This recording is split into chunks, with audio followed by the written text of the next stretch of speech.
Picture this, you're at a dinner party, or maybe just a morning meeting. You make a joke, it's funny in your head, but when it comes out of your mouth, silence. Maybe a pity chuckle from the guy in the corner. Your face gets hot, your heart rate spikes, and for the next 3 days while you're showering, driving to work, or trying to fall asleep, your brain plays that 5-second clip on a loop. You are physically cringing at a memory. Why? Why does a minor awkward moment feel like a life-threatening injury? Here's the thing, biologically, it is an injury, but psychologically, it's a scam. And today we're going to look at a homeless philosopher from ancient Greece to figure out how to stop paying for it. My name is Nick, and I spend way too much time thinking about social cognition and the neurochemistry of embarrassment.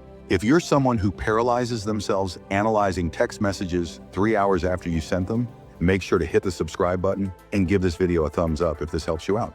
Look, before we get into the solution, we have to understand the hardware. Because right now you're fighting a losing battle against your own biology. You might think you care what people think because you're insecure, but that's lazy psychology. Here's what most people don't realize. Your brain doesn't distinguish between social rejection and a punch in the face. Neuroscience calls this the social pain overlap theory. When you feel rejected, your brain activates the anterior cingulate cortex, or ACC. That is the exact same region that lights up when you break a bone or burn your hand. Why? Evolution. For 99.9% of human history, being cool wasn't about popularity, it was about survival. If the tribe didn't like you, they kicked you out of the cave. And if you're kicked out of the cave, you don't get lonely. You get eaten by a saber-toothed tiger. So your anxiety, it's just your brain trying to keep you from getting eaten. But here's the problem. You live in a condo in the modern world, not the Paleolithic era. There are no tigers, but your ACC is still firing like you're about to die because someone didn't like your Instagram story. So,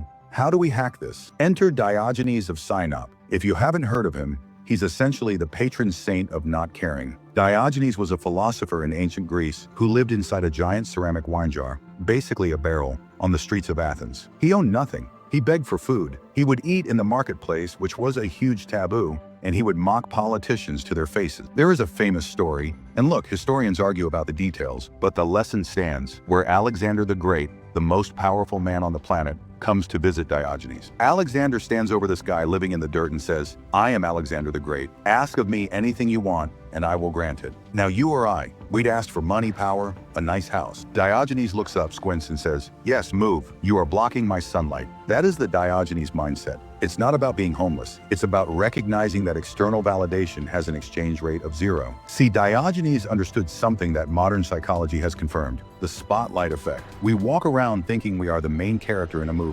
We think everyone is watching our clothes, our career choices, our awkward jokes. But here is a statistic that should set you free. In a study by Cornell University, researchers had students wear an incredibly embarrassing t-shirt and walk into a classroom. The students predicted that 50% of the class would notice the shirt. The reality, less than 23% noticed. We overestimate how much people care by double, at least. The truth is, people aren't thinking about you. They are thinking about themselves and what you think of them. Now you might be thinking, okay Nick, nice philosophy, but how does this actually affect my life? Let's talk numbers, because caring what people think is expensive. I want to calculate the literal validation tax you are paying right now.